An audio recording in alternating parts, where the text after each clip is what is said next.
Are you gonna sit with me? Hello, my name is India. I use she, they pronouns. And today we're doing a little bit of a kind of reading reflection video, but mostly just like I've learned some things about myself as a reader over this past year, and I wanted to document them / talk about them so that I remember them as I move into a new reading year. I have with me Eleanor. She's fantastic. Hecate also looks like she wants to join, so I'm gonna move this to see if she's gonna come up here.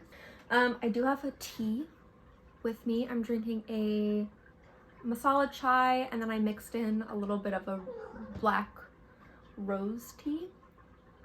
I've got 3 categories: formats, genres, and other like miscellaneous things. This is my whiteboard where I have information about it because this is how I plan stuff. Let's talk about formats first.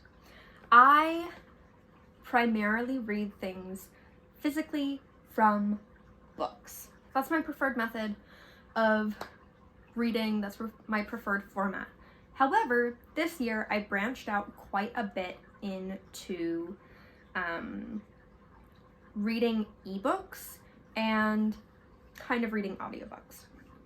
I've been on a journey of trying to figure out how best to listen to audiobooks, and really it's kind of like stayed the same for me. Of I can listen to audiobooks when I'm driving, and then it's nice to have an audiobook when I am doing some other tasks. Like sometimes if I'm doing chores, if I'm going for a walk, that's a great time for me to listen to an audiobook. But other than that, I'm not really someone who will just put it on and do things.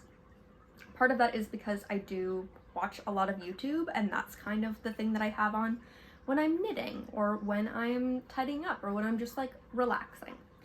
I also have recently been exploring audiobook arcs that I have access to because I work at a bookstore, and that has been really fun. I think it has pushed me to read books that I might not have otherwise because I wouldn't have picked them up physically. So I think one good example of that is I read The Curse of the Marquis de Sade, and that is about the history of the scroll of the 150 Days of Sodom. And that's a book that I knew I was really interested in, but I really didn't pick it up until I saw that it was available through my library as a ebook, and I was looking for some nonfiction to read. And that I had a really great time with having as an ebook. I do also appreciate having ebook formats, having a digital format for my books sometimes when I'm going through a rough time health-wise and I just want to lie in bed. I do have a really old Kindle that my grandfather gave me years and years and years ago, and so I'll just have that. And it kind of takes some of the, I wouldn't say pressure, but it makes me feel like I'm reading in a different way than with a physical book. Because with a physical book, like, I'm always aware of how far I am, and I'm aware of this like experience of holding the book and reading it, which I really like.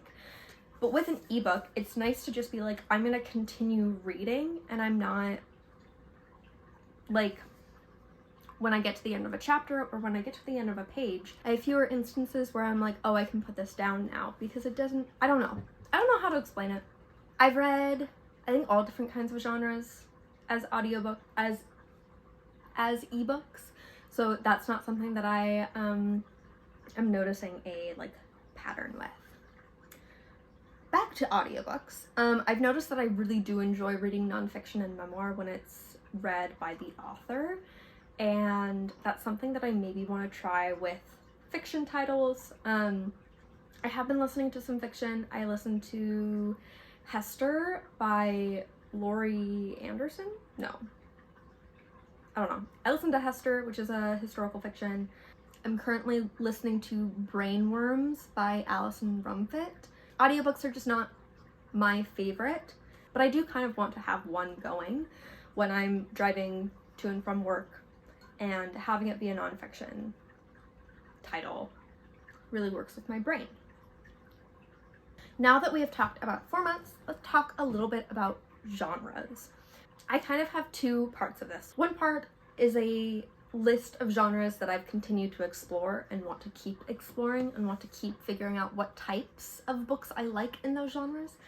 The next subsection of this section is about books that are just like my comfort reads, that have really stood out as being really comforting and doing me some good service. So the genres I've been exploring this year are science fiction and fantasy. Science fiction wise, I read Gideon the Ninth and Harrow the Ninth and had a lot of fun with them. Part of that is also connected to, like, I was reading them and I had really good friends who were like, these are my favorite books. And so the times that I would get confused, I'd be like, I don't know what's going on, but I think this is going on. And that made it a really special experience. And was just fantastic. So that itself doesn't have anything to do with science fiction as a genre, and probably more just of like, it's really fun to read things that are other people's favorites, because then I can text them and be like, I really liked this. This is a genre that I definitely want to continue exploring, and I think has the possibility to be something that I really am drawn to. I feel like I might be really interested in cozy science fiction. I want to read the Becky Chambers series, A Long Way to a Small Angry Planet is the first book. I forget what the whole series is called, but I feel like I just have a feeling that that's going to be something that I like.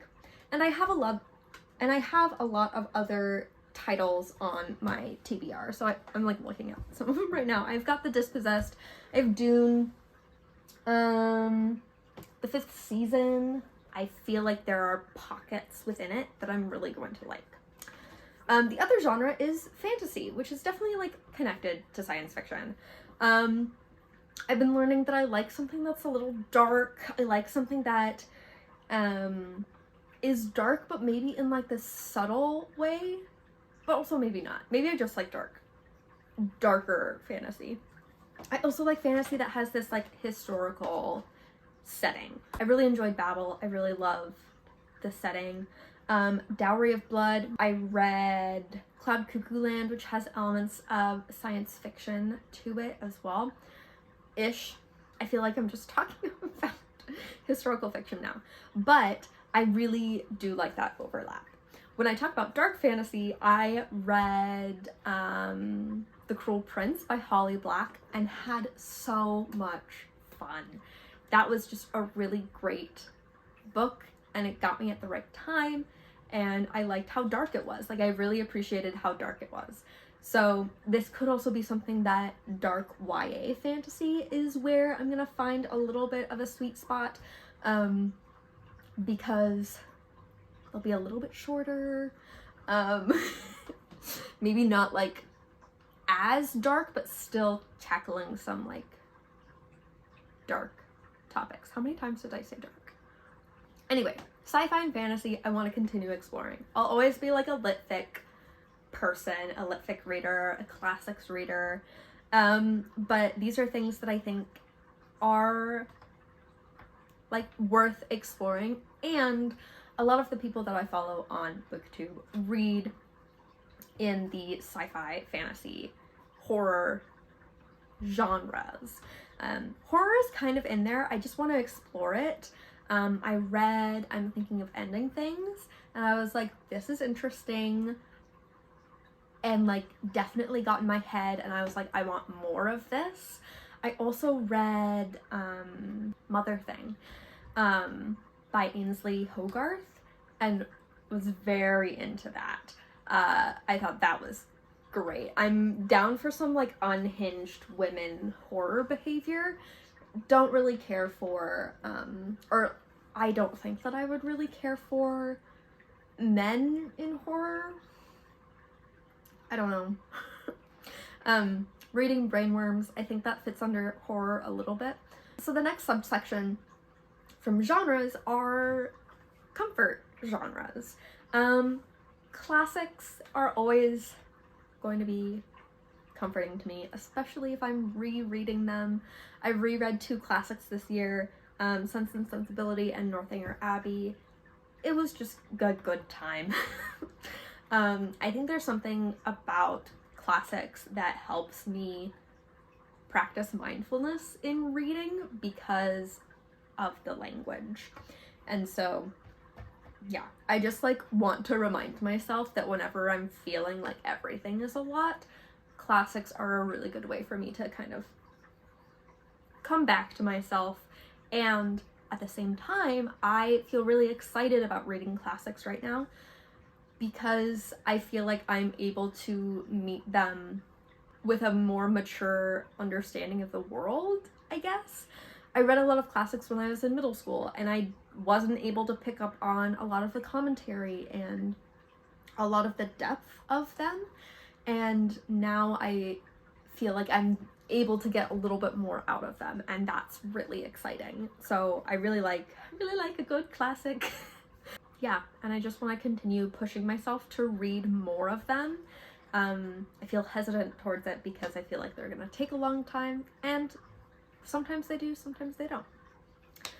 The other genre I want to talk about is one that's new to me this year. Not like brand new, but I kind of like stepped back into it, and that is paranormal romance. I started reading Laura Thalassa's Dark Horseman series this year as ebooks, and I fell in love in this way that like made me so happy. I've read 3 of them and have Death to read, and I'm trying to decide whether I want that to be like my last read of 2023 or if I want it to be my first read of 2024. Anyway, I love how dark and also silly, like dark ridiculous, is a really fun thing to see there with this series, which I feel like I'll talk more about. I feel like it is simultaneously really just fun, and also I found myself appreciating some of the commentary that Laura Thalassa included about what does it mean to be moral, what does it mean to be a god, what does it mean to not be able to die, all these things. And I just found myself rooting for characters that are just doing bad things. So I think I'm gonna keep playing around with paranormal romance. My coworker mentioned to me that there's a romance between serial killers that I really want to pick up. Classics in paranormal romance are my little combo of self-care. Let's talk about some miscellaneous things that I have learned about myself. One, I really like sword fights in books, and this is where I'm like, okay, I need to figure out my science fiction and fantasy likes so that I can figure this out. I remember reading Gideon the Ninth and being kind of like, I feel bogged down, I don't know what I'm supposed to be getting out of this, like I am confused, and there would be sword fights, and I was like, got me, I'm here, I'm reading this, I love this. So I love a good sword fight. If you've got books that have some great sword fights in them, let me know, because I want to read them. I just think that's so fun. I really enjoy specific nonfiction and grounded nonfiction. Or like nonfiction that's grounded in a very, like, this is the thing that it's about, versus, let's like crash course something 101. That is definitely something that I do read. However, I find things that are rooted in like really secure topics are great for me. So Gathering Moss by Robin Wall Kimmerer, I read at the beginning of this year, loved a whole lot. This is different and fits more into kind of the like, oh, like here's a broader history. I read Transgender History by Susan Stryker, and that was a really fantastic book. I like gushed about it to everyone when I was reading it, just because it provides this sense of history that is not exclusively sad while not being like while not glossing over and trying to make light of hard things. It was a very proud history, and I thought that that was great. I already mentioned The Curse of the Marquis de Sade. I think that was a really fantastic nonfiction. I love how it was written. It was very clearly written by, it was written by someone who is not only a good historian, but also a good storyteller. Like, the way that they crafted the history and these different like events that popped up around this scroll and this topic of the Marquis de Sade was just very well done. The next kind of miscellaneous thing is that I know that my time for reading is definitely in competition with my time for knitting. I knit a lot. It is a pretty important part of my life right now. And it's something that I do to self-soothe as well. I have found that I am able to read and knit at the same time if I have an audiobook on my iPad, because then I can make the text large enough and I can just knit if I'm working just like in stockinette or rib. I can just like knit and read, and it's nice. So that's something that I want to be in the habit of doing more, because it's fun and it feels a little bit more productive, whatever. And sometimes I don't need to be going down like YouTube spirals. It's not useful for me. Like, if I'm watching stuff that I really want to watch, that's cool. But if I'm just watching something to watch something while I knit, I could be reading. The last thing is that I have been learning how to better accommodate myself while reading. I'm someone who has a lot of sensory sensitivities, and I realized that if I've got my headphones on and a fidget nearby or tea or something to have in one of my hands while I'm reading like a physical book, I again have less of these like thoughts of like, oh, I can, like at the end of a chapter or at the end of something else, oh, I could stop and do something else, so I could go and do something else. Whereas if I am like setting myself up and I'm like, I am going to read right now, got my headphones on or my little like noise filtering earbuds, and a fidget at hand, I feel very comfortable to just continue sitting and to continue reading. This is something that I didn't really think about before this year, and now is like pretty important. It's not necessary, but it's definitely something. Those are my thoughts on my reading this year, things I've learned about myself as a reader, things I want to continue to do or keep in mind moving forward. One of the cool things about reading is you're always learning about yourself, and like, that's neat.